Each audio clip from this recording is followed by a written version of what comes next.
Bonjour à toutes et à tous, vous cherchez le meilleur compte pro pour 2026. Mais entre Conto, Shine, Indie, Finom et Revolut, difficile de s'y retrouver. Les prix changent, les offres se ressemblent, et chacun se dit numéro 1, pas d'inquiétude. Je me lance à comparer les meilleurs comptes pro du marché. Aujourd'hui, je vous donne notre classement. Le comparatif détaillé des fonctionnalités et des quotas, les pièges de chaque compte, notre top 3, et surtout lequel choisir selon votre profil. Alors, c'est parti. Avant le classement, voici comment on a comparé. Premier critère, le prix, le tarif de départ, mais aussi les quotas cachés. Deuxième critère, l'IBAN français et la sécurité des fonds. Troisième critère, les outils de gestion, facturation, notes de frais, comptabilité. Quatrième critère, la qualité du support et la satisfaction client. Et enfin, pour qui chaque compte est vraiment fait. Un bon compte pour un freelance n'est pas le même que pour une équipe.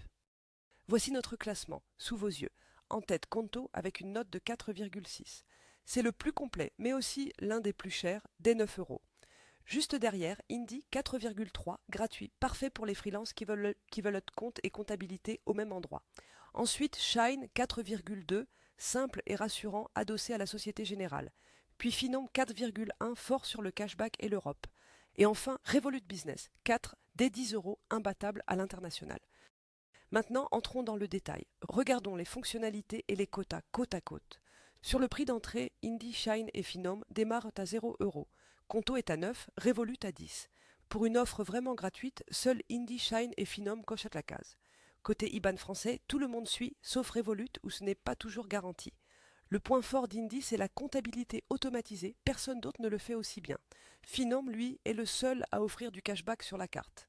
Pour l'international et le multidevise, Revolut et Finom sortent du lot. Et côté satisfaction client, Conto, Indie et Shine sont au top, quand Revolut est plus critiqué sur le support. Aucun compte n'est parfait. Voici le piège de chacun. Conto, c'est le prix. Il est parmi les plus chers, avec des quotas serrés sur l'entrée de gamme. Indie n'est pas une vraie banque, les services bancaires restent limités, et la cible est étroite. Shine est moins complet que Conto sur l'avancée, ses tarifs ont augmenté, et le gratuit est très limité.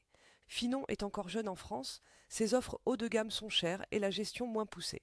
Enfin, Revolut est plus léger sur le franco-français. L'IBAN local n'est pas garanti et les virements SEPA sont limités sur l'offre basique.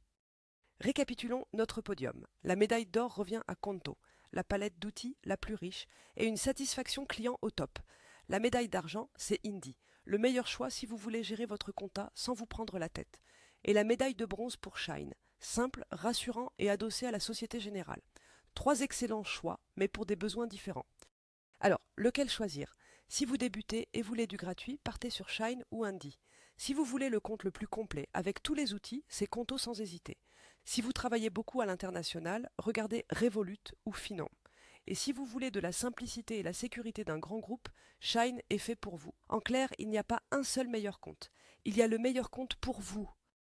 Notre grand gagnant, toute catégorie, c'est Conto, la note la plus haute et l'offre la plus complète. Mais gardez bien une chose en tête, le meilleur compte dépend de votre activité et de votre budget. Tous les liens sont juste en dessous, dans la description, pour comparer les offres et ouvrir votre compte en quelques minutes. Et si cette vidéo vous a été utile, abonnez-vous à Je me lance. À très vite.